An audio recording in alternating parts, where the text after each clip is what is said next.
Hello दोस्तों, आज हम क्यू मैथ के 7 प्रिंसिपल को समझेंगे। क्यू मैथ के 7 प्रिंसिपल क्या हैं और इनके पर्पज़ क्या हैं, इनके बेनिफिट क्या हैं, इन सभी के बारे में आज हम बात करेंगे। Customer focus, leadership, engagement of people, process approach, improvement, evidence based decision making और रिलेशनशिप मैनेजमेंट, ये 7 प्रिंसिपल हैं जिसके बारे में आज हम डिटेल में समझेंगे। सबसे पहला है customer focus. Customer focus as पर ISO के रिगार्डिंग है meet and exceed customer expectation. Meet and exceed customer expectation, इसका मतलब है कि सबसे पहले कस्टमर की नीड को आइडेंटिफाई करना है, फिर उसको मीट करना है और केवल मीट ही नहीं करना, एक्सीड भी करना है, मतलब कुछ एक्स्ट्रा करके देना है। कस्टमर को इस तरह डील करें कि उसकी न केवल रिक्वायरमेंट पूरी हो बल्कि वो खुश हो जाए। जैसे कि कस्टमर ने बोला कि सर मुझे ये चीज़ दे दो, आपने कहा सर आप इसके अलावा ये भी साथ ले जाइए, तो कस्टमर को आपने एक्सीड किया। अगर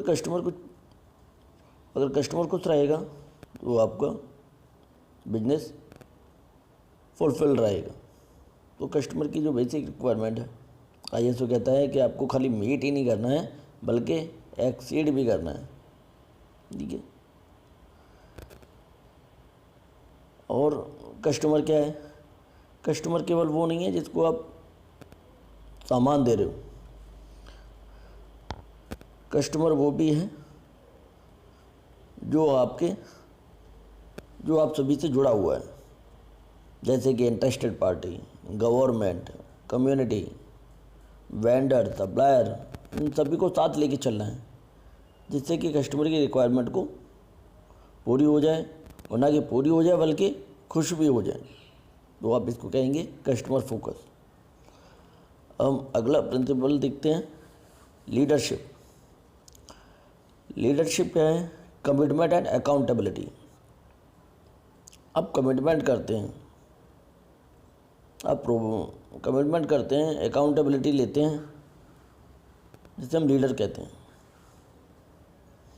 तो आपको क्या करना है? आपको पर्पज प्रोवाइड करना है, डायरेक्शन भी देनी है और इंगेजमेंट भी करना है। लीडरशिप को मतलब काम लेना नहीं होता, ये तो डायरेक्शन का पार्ट है, वो तो आप करेंगे ही।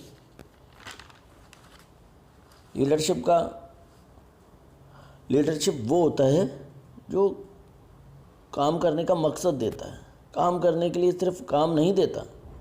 ये जो है हमारा ऑब्जेक्टिव है, हम लोगों को एजुकेशन देना चाह रहे हैं, ठीक पैसे तो कमा रहे हैं पर एजुकेशन देके लोगों की ज़िंदगी बदल रहे हैं। और हर एम्प्लॉय के अंदर ये बात रहेगी कि हम लोगों की ज़िंदगी बदल रहे हैं।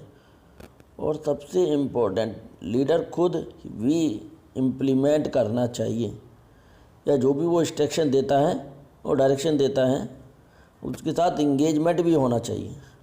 वो टीम को इन्वॉल्व करता है, ना कि काम पे लगाता है। तो इसे कहते हैं लीडरशिप। अब हम थर्ड प्रिंसिपल को, इंगेजमेंट ऑफ पीपल को समझते हैं। ISO के according recognise and empowerment and enhancement of skill and knowledge, ये डेफिनेशन ISO की रिकॉर्डिंग। अब आइए समझते हैं। आपने एक कंसेप्ट लिया होगा, one concept, OCB, organisation citizen behaviour.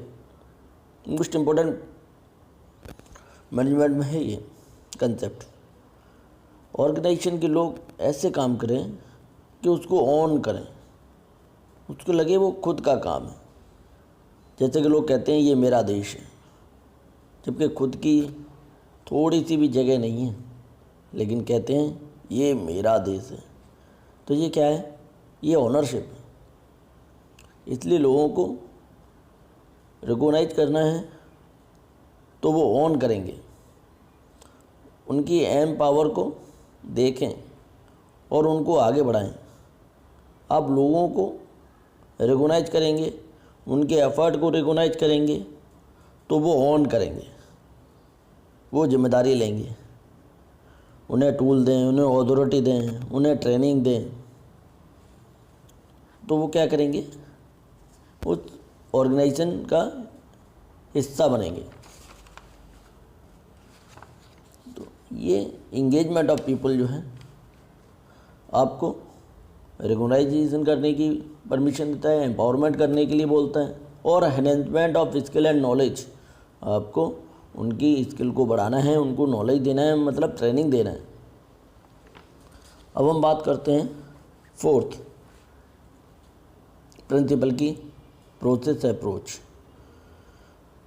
Process approach क्या है कि understand the process to optimise performance as पर ISO डेफिनेशन। आपको प्रोसेस को समझना है और ऑप्टिमाइज परफॉर्मेंस को अचीव करना है। पहले प्रोसेस क्या होता है? Process set of inter related activities which convert into input to output. Activity convert into output as optimize performance. हर बंदे, हर एम्प्लॉय को पोटेंशियल मिल रहा है, हर मशीन का पोटेंशियल मिल रहा है, कोई वेस्टेज नहीं है, एफिशिएंसी भी आ रही है, इफेक्टिवनेस भी मिल रहा है, तो आप कहेंगे कि ऑप्टिमाइज परफॉर्मेंस मिल रही है। ISO प्रोसेस पर फोकस करने के लिए कहता है, प्रोसेस अच्छा होगा तो प्रोडक्ट खुद ब खुद अच्छा होगा। अगर प्रोसेस अच्छा होगा तो प्रोडक्ट खुद ब खुद अच्छा निकलेगा। हम बात करते हैं अगले फिफ्थ प्रिंसिपल की, इम्प्रूवमेंट। एज पर ISO definition to maintain current performance and create new opportunity. हर दिन, हर लम्हा, हर घड़ी, हर हफ्ते, हर महीने, हर साल इम्प्रूवमेंट करते रहना है। ISO भी इम्प्लीमेंट करता रहा है, जैसे वो 1987, फिर 1994, फिर 2000, फिर 2008 और लास्ट में 2015, ये खुद को इम्प्लीमेंट करता रहा है। तो आपको अपने ऑर्गेनाइजेशन में निरंतर सुधार करते रहना है। अब हम बात करते हैं सिक्स्थ प्रिंसिपल की। सिक्स्थ प्रिंसिपल, अब ये सुधार करते रहना है। जो बना रहे हैं उसमें निरंतर कुछ ना कुछ सुधार करते रहना है। ऐसा ना करें जो बन रहा है यही रहेगा, तो सर्वाइव नहीं कर पाओगे। तो आपको निरंतर सुधार करते रहना है। सोसाइटी के साथ मिलके जो भी नई चीज़ें हैं उसमें आपको निरंतर चेंज करता रहना है। पुरानी चीज़ जो ऑब्सोलेटेड है, अगर आपने करंट में जो काम कर दिया वो तो ऑब्सोलेट हो गया, वो तो हो चुका। जो प्रोडक्ट आपने मार्केट में दे दिया वो पुराना हो गया, अब नया चाहिए। ठीक, तो इसे कहते हैं इम्प्रूवमेंट। चलिए अब सिक्स्थ प्रिंसिपल में जाते हैं, evidence based decision making. Evidence based decision making as पर ISO रिगार्डिंग डेफिनेशन है fact, evidence and data analysis for decision making. तो ISO कहता है कि आपको कोई भी जो डिसीजन लेना है वो फैक्ट बेसिस लेना है, एविडेंस बेसिस लेना है, डाटा को एनालाइज करना है डिसीजन लेने के लिए। आपको इमोशनल में नहीं जाना, आपको पर्सनली नहीं लेना कोई भी डिसीजन। फैक्ट भी होना चाहिए तो वो क्रेडिटेबल होना चाहिए, ओनली फैक्ट नहीं होना चाहिए। तो ये एविडेंस बेस्ड डिसीजन मेकिंग कहता है कि आपको जो भी डिसीजन लेना है वो इन्हीं तत्वों के आधार पर लेना है। अब हम 7 प्रिंसिपल की ओर चलते हैं, जिसका नाम है रिलेशनशिप मैनेजमेंट। एज पर ISO डेफिनेशन ये क्या कहता है? Manage relationship with interested party to optimise performance. इसका मतलब क्या है?